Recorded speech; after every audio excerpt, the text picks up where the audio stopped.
Welcome to the Teaching Bites podcast. Here are your hosts, Fred and Sharon Jaravada. Hello, everybody. Welcome to our show. And today, our special guest we have is Merve Lapus of Common Sense Media. And he's going to share a lot of his insights and his experience with this amazing group that's happening, that's working with schools today. Good afternoon, Merve. Hey, how's it going, Fred? Great to be here. How you doing? I'm doing okay. It's nice that it stopped raining. So, we needed the rain, but it's nice here in San Francisco right now. Right, exactly. We needed the rain. It was really crazy, but it was good. You know, it's good. We need the rain to get rid of this drought that we've been experiencing. That's right. Right. All right. First of all, I want to thank you for joining our show, and I want you to go ahead and share us your origin story, how you came to be part of the Common Sense Media organization. Sure. How did I come to my rise? Yes.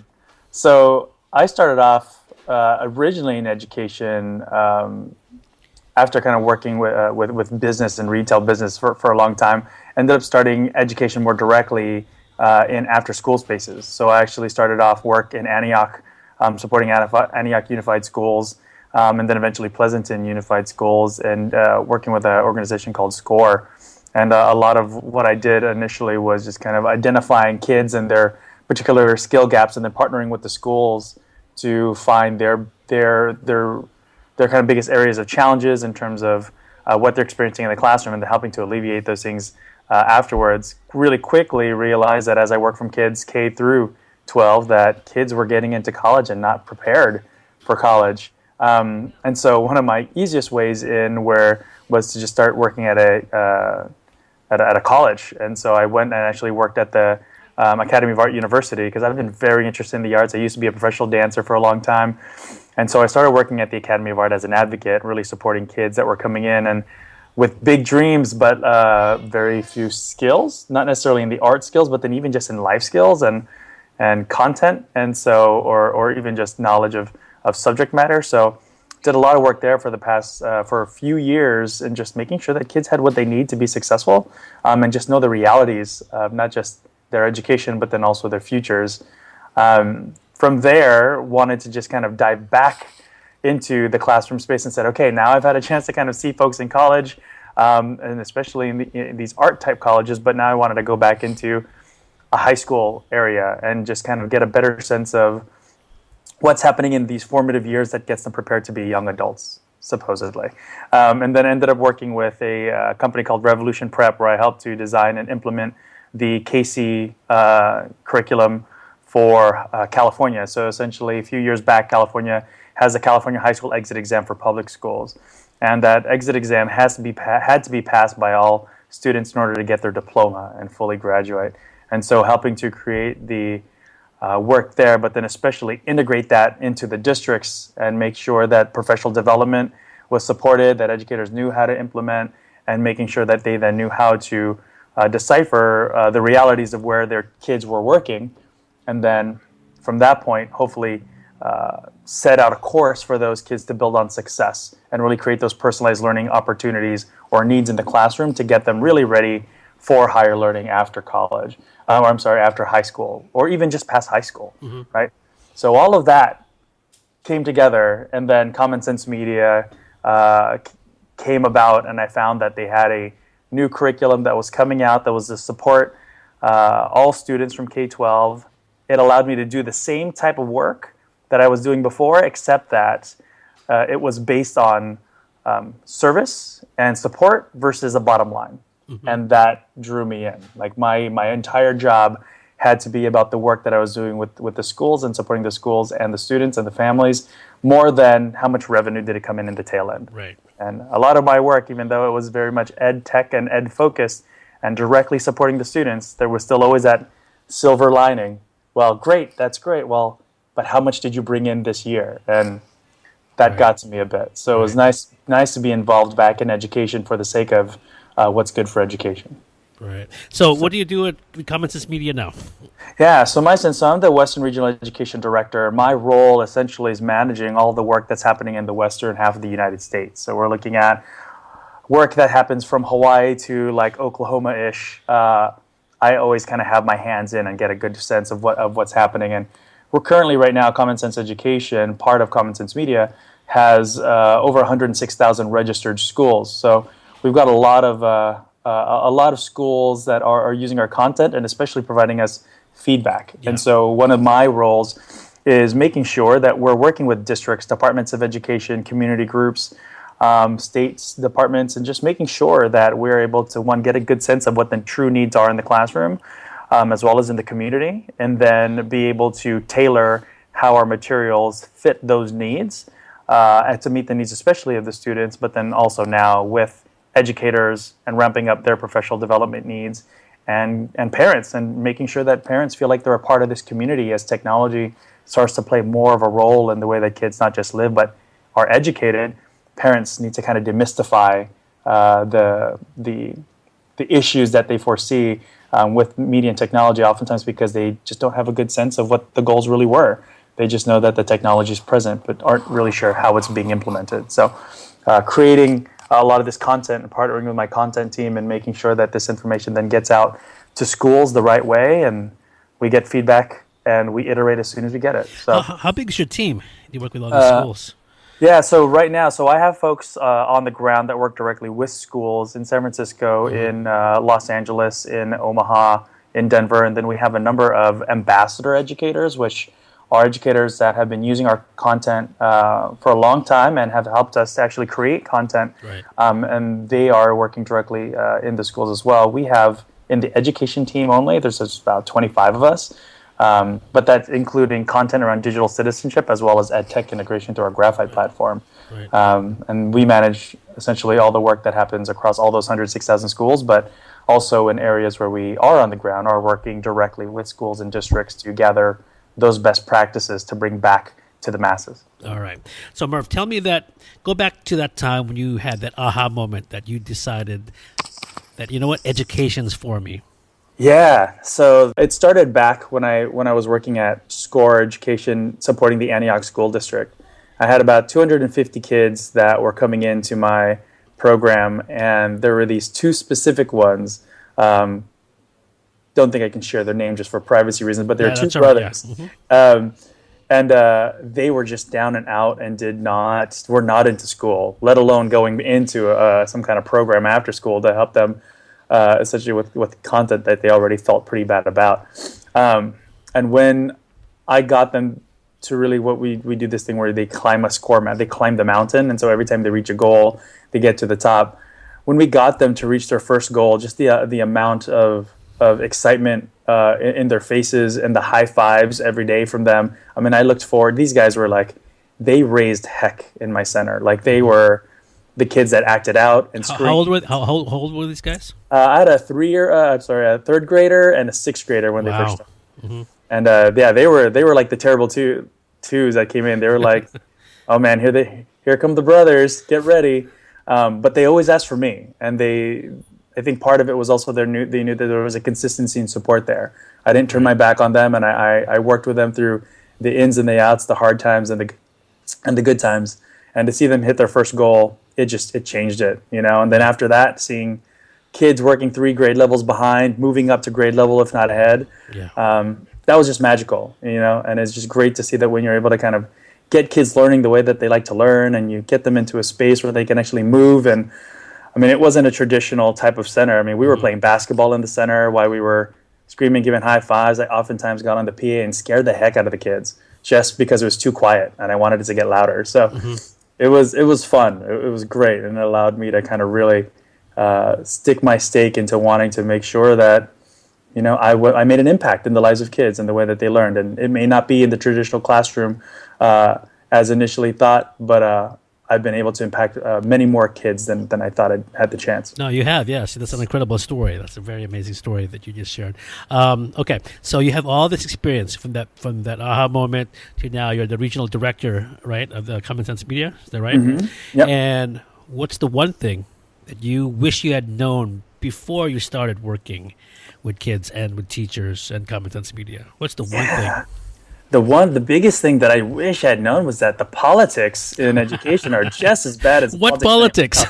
I had no idea. I mean, it's like everyone's this is for the good of students, right? Like we're all doing the same goal is for our students, right? And it came down to it from public schools to private schools, independent schools, just education in general. There is a veil of politics that you have to get through, and as much as everyone wants to do right by their kids, there's just different issues that come up, and they're all different from different types of educational environments that you're supporting, and having to know how to play the politics or use the politics to kind of meet that bigger need. It was a challenge to kind of get it all too, and still is, knowing I work with different states, and some states are Common Core, other states aren't.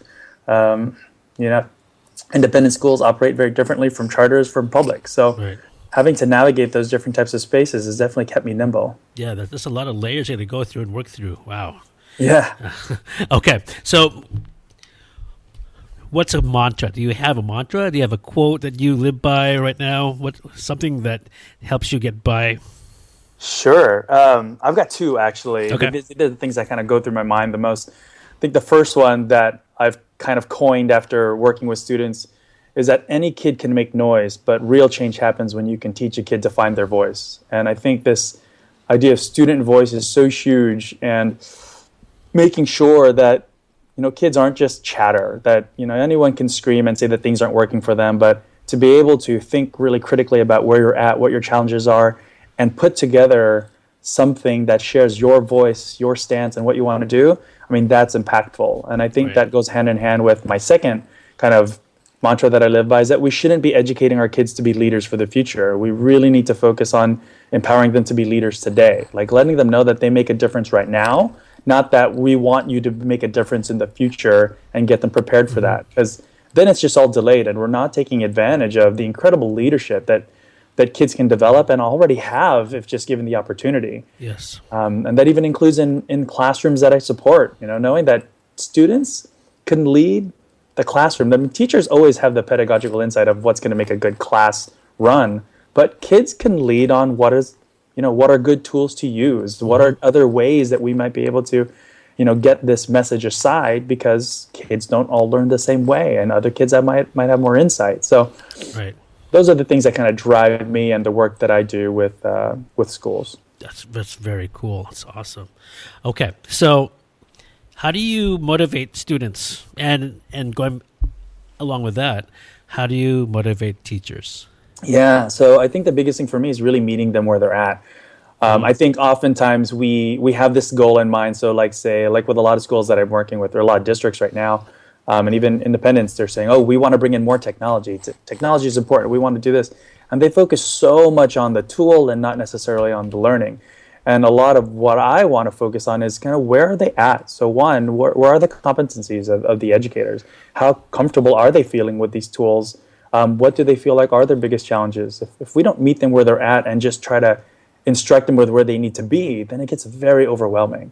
And same things goes with the students. As much as we try and say that, oh, we'll create a plan for them, or we're doing this so that we can help them really figure out, where they're working, what grade levels they're working at, and then we'll build them from there.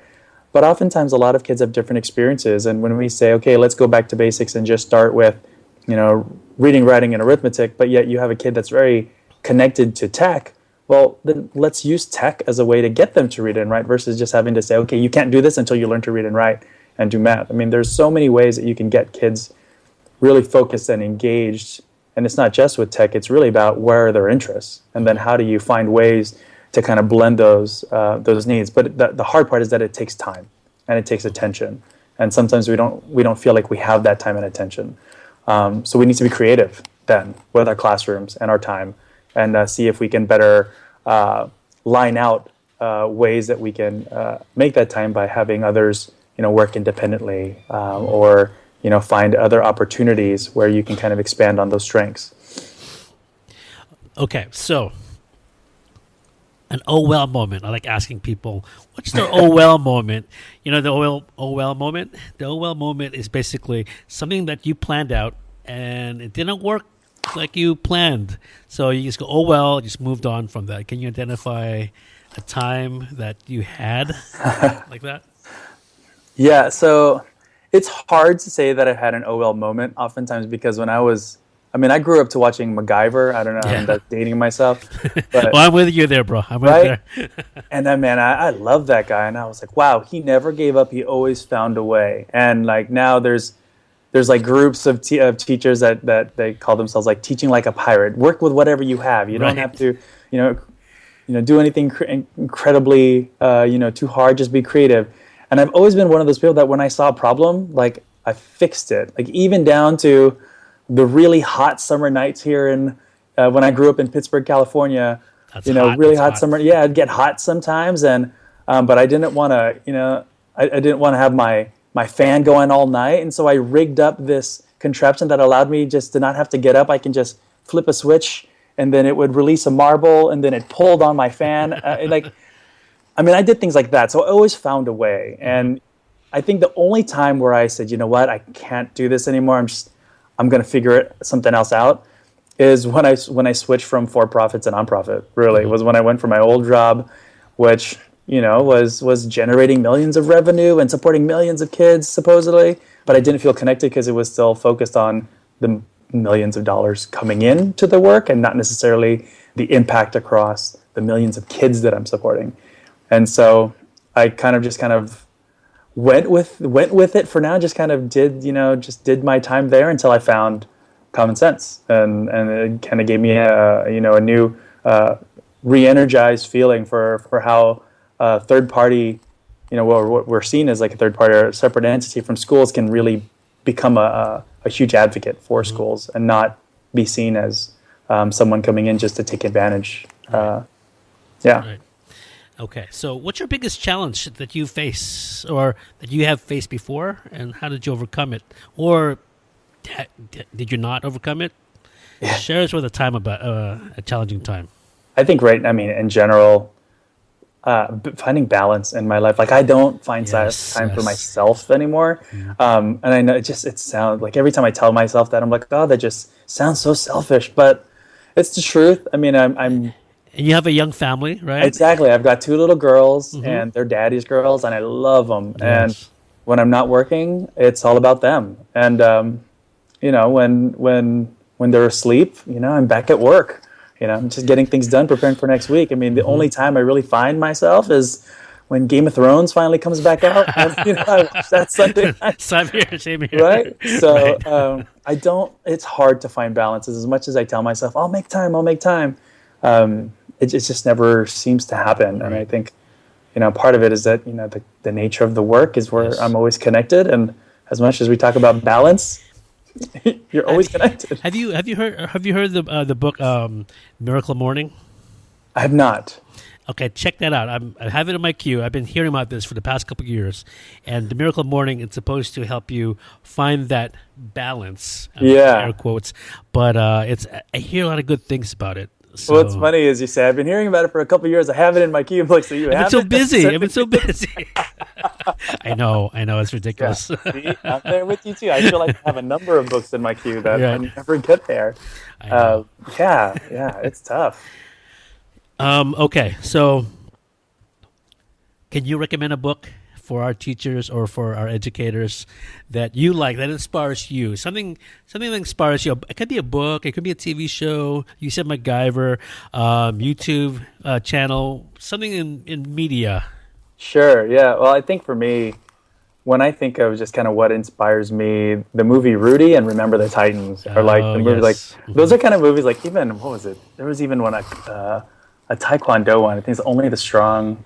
You are dating yourself. Yes. Yeah, seriously. Those movies make me cry. Like they're about overcoming adversity through like teamwork and sportsmanship and even your own challenges. And I love that a lot of them also, they're tied into education. I mean, a lot of these are very sports focused, but they're not allowed to actually do the things they love unless they succeed everywhere. And it's about that whole roundedness.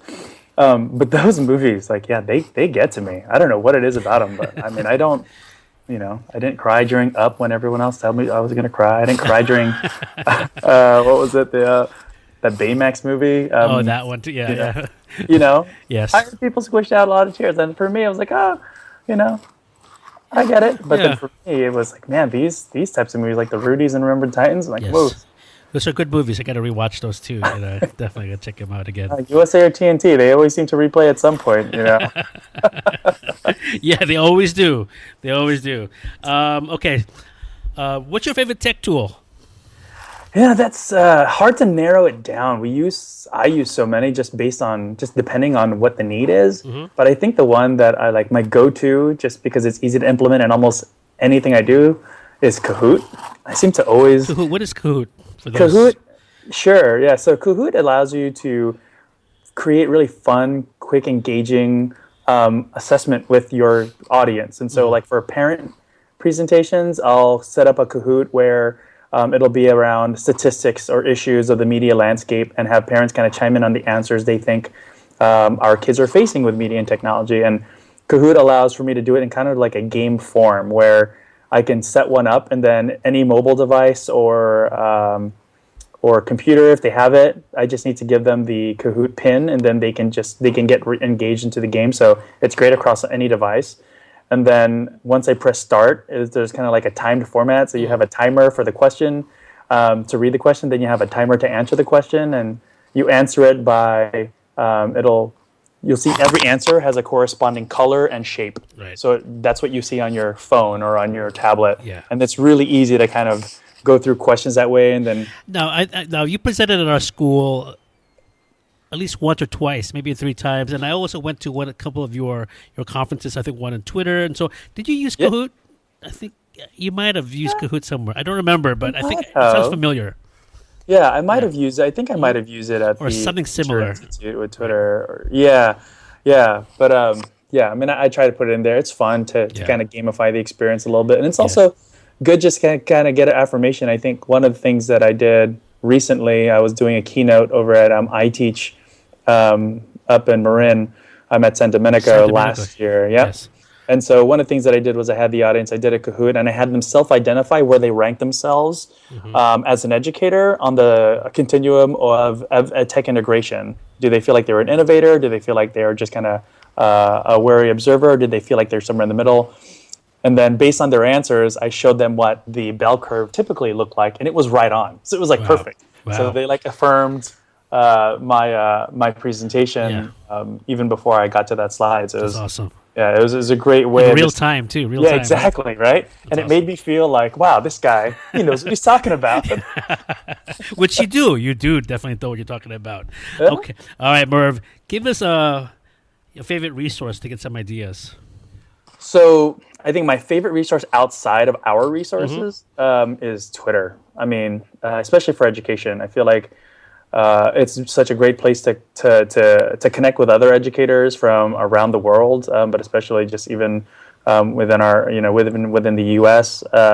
So many great smart educators sharing a lot of content, and we do these Twitter talks every week, and you just get so much rich feedback, and it's immediate, which is great, and it makes you have to think. Really about your words because you're limited to 140 characters. At least right now you are. So it's nice. It's concise. It's quick, and then it gives you some direct information. From our resources, though, I mean, Graphite's been huge for educators and also for me. If I want to learn about how to use a tool, or if I'm looking for a tool to help me meet a certain learning objective, it makes it easy to kind of learn about it, but then also hear from other educators how they use it. Yeah. Can you quickly talk about Graphite for the people who don't know about Graphite? Yeah, so Graphite's a platform. You can just go to graphite.org, and it's free, and any educator can go on. And you can do a few things. Like, first and foremost, if you're just trying to look for a great app or website or any kind of digital tool for learning in the classroom, you can literally filter by what you have access to. So if you have iPads or if you have Android devices, Chromebooks, whatever, you're looking for history at 6th grade, it'll then sort through the apps and sites that we've already reviewed, and then have those populate up, and then when you click into it, you'll be able to see a Graphite review, plus you'll also see a teacher review. So you'll see the average of what educators have rated that particular tool, and then you'll be able to learn more about not just, is a tool well made, but then you'll also see, is it engaging for kids?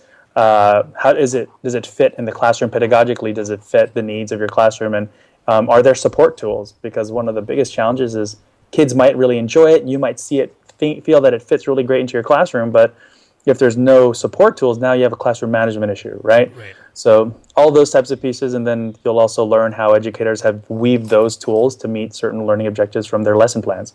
There's just so much great content, and now we're adding on all this like bite-sized PD. So quick ways to learn how to use video in your classroom effectively, understanding what blended learning or flipped learning really means, and how do you start pulling tools to help you meet those needs in your classroom, right? Right. Okay. So as an educator, you do a lot, just like every other educator out there. We do a lot. You do a lot just by talking to you and just learning more about you. But what motivates you? What keeps you going after all these years? So, well, now it's my girls. Now I feel like I'm in the forefront of raising them. So it's like I get to see what great tech tools exist to help them with learning in the future. I get to... So how does that affect you now, since you're now a parent with two young girls, and with the work you're doing already, right? You've been doing that for years, and then now you have girls now, your own kids. Even more so, totally. So, I mean, a lot of what I talk about with schools, it's either going to be around building a firm foundation around responsible use for their tech-rich environment, so digital citizenship. And then the second part is really then about building capacity of educators and providing them PD so that they use technology meaningfully in the classroom. So the digital citizenship stuff, man, that stuff is in my head all the time. And so when I think about, my girls and hopefully their non-dependency on a phone or a tablet, like I see so much of, I really want them to be able to find balance in their lives. Yes. Because unfortunately, I see so many family dinners at restaurants where everyone's on a device. I'm like, oh my goodness. Do you do that? No, right? They get put away. Yeah, no, my wife would have my head. She's like, practice what you preach. Right. That's good. Yeah. But it gives me kind of an opportunity to kind of really get a good sense of what's happening out there with these other kids and get a better sense of what I need to look out for. Because eventually, I want to be a supportive parent, not just for my girls, but who their friends and family are going to be. And so giving me the opportunity to have those discussions with friends and family, knowing that it's a part of the school, knowing that it's going to be part of their lives, it drives me to just really want to pay close attention. Right. Okay. So I hear the excitement in your voice, and my next question would be, what are you excited about? Is there anything else you're excited about coming up? Something new? New things coming up.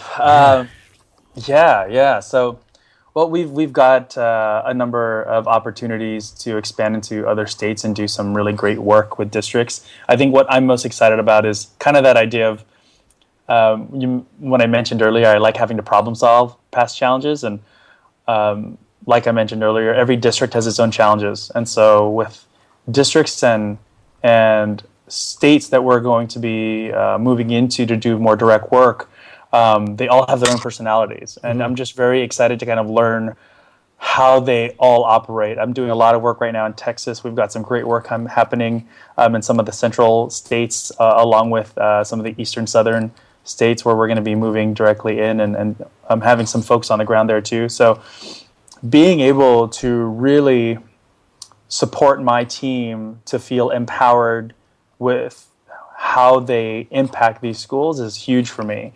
And it's kind of my goal as a manager. Is really, if they feel successful, then I feel really successful. Right? And there's not going to be, a silver bullet that's going to tell everyone how to do their job and do so and be successful, right? So it's really going to take me some attention, almost like my own children, right? Crafting what's going to best support them. But I think what's most exciting about the work is that it will bring in more real feedback as to the needs of schools across the country, and allow for us to continue to iterate the tools and the products that we make so that they're continue to be cutting edge and continue to be supportive tools for schools to use, and do what we can to keep them free and accessible. Those things are like really great, and that just kind of expands my own professional development just in terms of how I support others, and knowing that there are different needs out there. Right. Okay, so in your pursuit of a balanced life, right, do you have a time-saving tip? Yeah, so my biggest time-saving tip is my life has run around email, to be honest with you. And so whenever I get an email, my number one thing to do is, if it is in my inbox, it is a to-do. So my number one goal is to get my inbox to not more than 5 or 6 emails in my inbox. I tell you, the biggest pet peeve I see in people's inboxes, my wife's especially, you have 4,000. I'm like, what is going on? You're one of those people that God. one of those people that inbox zero. That's what you want, right? Inbox zero. Yes. Oh, it cringes me when I see that huge number. Yeah. I want inbox zero. And for me, that puts enough fuel under me to get things done. Yeah. But it also allows me to folder everything where they need to go, so I know how to follow back up when I need to. So you organize this. You know how to organize your email. Oh, I mean, totally. I mean, I live by it, and even my calendar. Like, if I know that I have a follow-up call with you, I schedule the follow-up call. Like, even though you say, "Hey, yeah, follow up with me in like 2 weeks," I will schedule that 2 weeks from now and say, "Hey, give Fred a call this week," Right. and put that in there. So, because it's so mobile for me. I mean, I can access that on my computer, on my phone, on my tablet, wherever I have. So it allows me to kind of stay on top of things. That's a good tip, and that's simple. It sounds simple, right? Yeah. Email, right? It's got to be consistent, though. Yeah, That's the thing. You got to work it. You got to work it. Yeah, the first time out, not fun when you have to sort through 4,500 emails. not fun. Maybe that's why your wife doesn't want to do that. It's crazy. That's probably why. But you got to do it somewhere at some point, because All right, Merv. So I'm going to close up this real soon. But what's the best advice you ever received? And in turn, what's your best advice you give teachers? I think the best advice that I've ever received, because a lot of my work has now been in professional development and keynoting and providing those types of experiences for educators, is that those attendees don't know when I'm going to mess up, or don't know if I messed up on anything, because they're just there to take in the content, take in the information. So if I plan something out and things go unscripted, don't let that stress you out. Don't ruin the flow of what you're doing. Follow back up if you need to, but really focus on the temperature of the class or the temperature of the professional development. Do they understand where you're coming from? Do they feel like you're moving in the right direction? How are their reactions? Are they feeling engaged? Just because you hiccup somewhere or forgot one piece of information that you were intending to talk about, if that didn't break the flow, you shouldn't break the flow of the classroom. You want to keep it going. You want to keep it energized. And then, when need be, build it back in or change the tempo completely, because you need to read your audience. If your audience is not engaged or not excited about the work, you've wasted everyone's time, and they've wasted yours, right? So really kind of trying to keep that in mind. I think the best advice I've ever given, really, to anyone, but especially, I would say, with families with kids, I think this is related but not too related from my work, has been to try and not change yourself so much that you forget who you are. And so I say that because when we first had our kids, everyone's like, "Oh, you're going to give up everything. You're not going to do this anymore. You're going to forget about this." And I was like, well, how about if my kids just learn to deal with how we were? Like, we're a very social bunch, my wife and I, and we like to go out. So let's just, deal with the hardships of having to pack everything and just go out. We just got to deal with it. We got to, be okay with that. But the same thing goes with, the personalities with, even in work. I grew up in Pittsburgh, California, a very rough neighborhood, growing up at least. And then I was surrounded by gangs. I listened to hip hop. I was a break dancer. A lot of folks didn't expect me to become the individual that I am today. And they put me in front of superintendents from around the world. And I still stand there with my spiky hair and my, hip glasses, and I'll drop, the language that I use every day, but and in the tone that I use every day. And I feel like that might hold me back sometimes. But I think because I'm being genuine and because I'm speaking to my experiences and how it's brought me to where I'm at, it hasn't taken away my level of education or support or experiences, and has really actually added to the value of the work that I brought to these schools and these districts. So learning to embrace who you are and your background, I think is going to be key to moving you forward, because if you just try and play this role, then it's not authentic, it's not genuine. Yes, that's awesome advice. That's great advice. Okay, so Merve, how do people can get in contact with you and know more about Common Sense Media and Graphite? Sure, yeah. So easiest way to get in contact with me wherever I'm at. So Twitter's great. If you're on Twitter, it's just at MOLAPUS, so at Molapus. If you want to contact me directly, you can just send an email to schools@commonsense.org and just say, hey, I got a question for Merv, or any question you have, just send it to @schools@commonsense.org, and it'll filter to the right individual. So we want to make sure that we're not making things go in a loop. We just want to get you to the right place, right? Commonsense.org is the website, and if you're really focused on the education side, which a lot of the work that I do is, just go to commonsense.org/education. We've recently also been doing a lot of work with the Latino community, so there's commonsense.org/Latino, which is great for a lot of the expanding work we're doing with Univision and just the Latino outreach community. And then Graphite is graphite.org, but you can also find that on our Common Sense website. So it's all right there. All right, Merv, thank you so much for your valuable time. I appreciate it. Thank you for joining our show. And I want to give a shout out to your family. Say hello to them. Anybody else you want to give a shout out to before we close it up? No, I mean, I just, I respect the incredible work you're doing over there. Your job looks tons of fun. Like, I would love to do a day swap with you one day. That'd be cool. That'd be amazing, but I don't know. I can.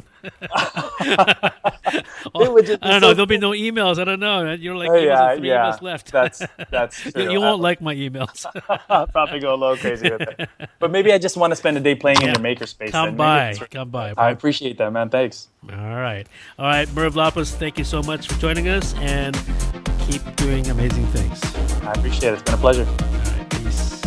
Thank you for listening to the Teaching Bites podcast at www.teachingbites.com.